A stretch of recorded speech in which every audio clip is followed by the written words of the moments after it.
The following party political broadcast is brought to you by the Roman Empire. Caesar thanks you for your attention. So I guess you're waiting to hear my take on this Jesus bloke then, yes?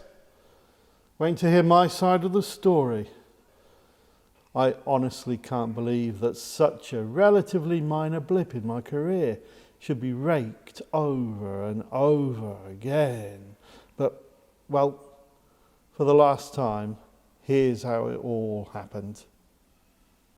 It was a typically hot and smelly day in Jerusalem. I really hated that place.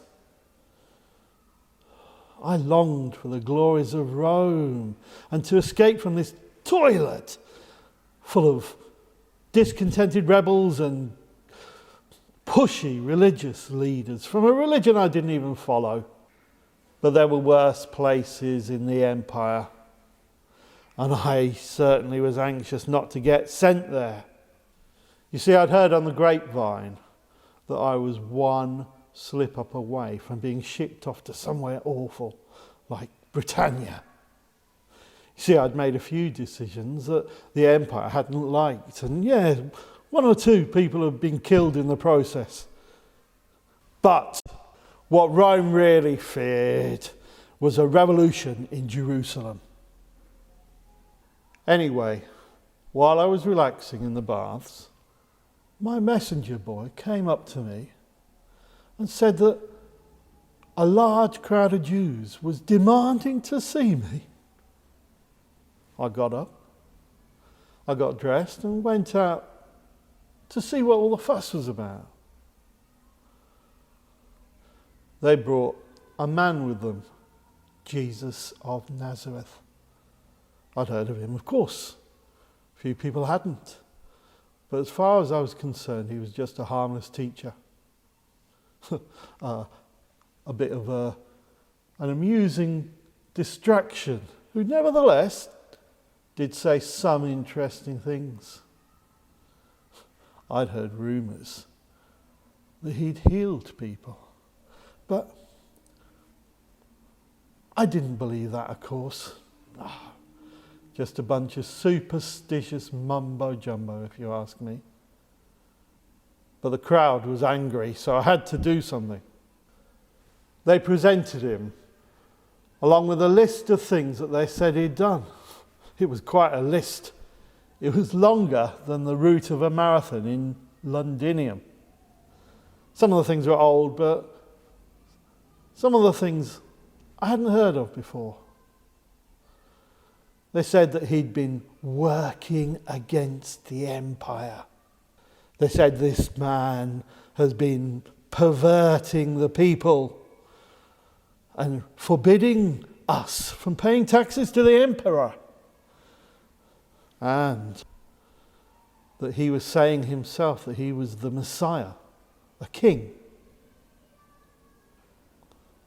Well, that stuff about taxes was a load of rubbish to start with.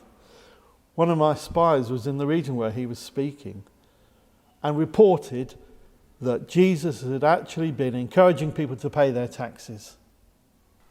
I knew from what they were saying that he was probably just an innocent man because their facts didn't add up. But what could I do? I knew that because he was a Galilean, I could ship him off to Herod, hoping that he would deal with him. But no, he came back faster than you could say. Thanks for nothing, Herod. So I knew I'd have to do something myself. I was trapped. What could I do? I tried to advise him to say something to help himself, but he seemed intent on being convicted, even knowing that the penalty would be death.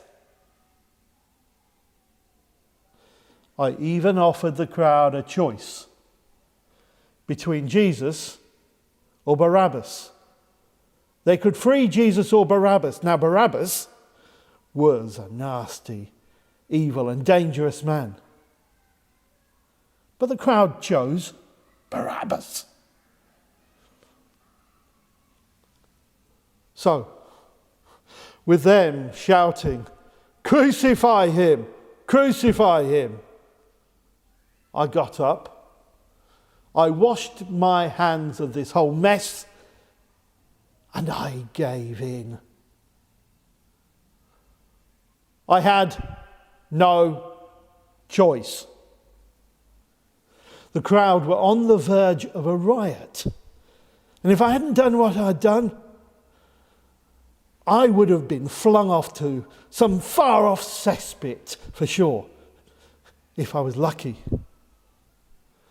So, I have the blood of another innocent man on my hands. So what? If I hadn't given in, things would have been much worse. So spare me your critical looks, your chorus of disapproval. It wasn't my fault.